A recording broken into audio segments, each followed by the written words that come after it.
Hi friends, welcome to killer channel. Friends, ఎవరైనా మా ఛానల్ని సబ్స్క్రైబ్ చేసుకోకపోతే సబ్స్క్రైబ్ చేసుకోండి. ఎవరైనా మీ డాగ్స్ కానీ మీ పెట్స్ కానీ అమ్మాలనుకుంటే మా ఛానల్ త్రూ మా ఛానల్ వాట్సాప్ నెంబర్కి మెసేజ్ పెట్టండి. ఫ్రెండ్స్, ఇవాళ మీకోసం టాప్ క్వాలిటీ లాబ్రాడార్ మేల్ పప్పీ తీసుకురావడం జరిగింది. ఇది కాకినాడలో అవైలబిలిటీలో ఉంది. అండ్ దీని ఓనర్ ఏం చెప్పారంటే, వీలైతే ట్రాన్స్పోర్టేషన్ ఫెసిలిటీ అయితే ఒక 30 కిలోమీటర్స్ దాకా అయితే ప్రొవైడ్ చేయగలమని చెప్పడం జరిగింది. అండ్ ఈ పప్పీ ఏది వచ్చేసరికి 28 డేస్ అని చెప్పారు. ఫ్రెండ్స్, ఓన్లీ మేల్ పప్స్ అయితే అవైలబుల్లో ఉన్నాయని చెప్పారు. అండ్ ఈచ్ మేల్ పప్పీకి వచ్చి 12,000 రూపీస్ అయితే డిమాండ్ చేస్తున్నారు.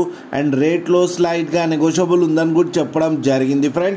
ఫ్రెండ్స్ మీరు చూడొచ్చు పప్పు ఎంత హెల్తీగా ఎంత క్యూట్గా కింద వీడియోలో అండ్ జెడ్ బ్లాక్ కలర్లో ఉన్నాయి. ఫ్రెండ్స్, మీకు ఎవరికైనా నచ్చితే టైటిల్లో కాంటాక్ట్ నెంబర్ ఇస్తాను, కాంటాక్ట్ అవ్వండి, మాట్లాడి తీసుకోండి. ఫ్రెండ్స్, అలాగే ఒక్కసారి డీల్ సెట్ అయిన తర్వాత అన్ని డీటెయిల్స్ బాగా చెక్ చేసిన తర్వాతనే మనీ పంపాలని కోరుకుంటున్నాం. ఫ్రెండ్స్, అలాగే మా ఛానల్ని సబ్స్క్రైబ్ చేయడం మాత్రం మర్చిపోకండి. ఫ్రెండ్స్.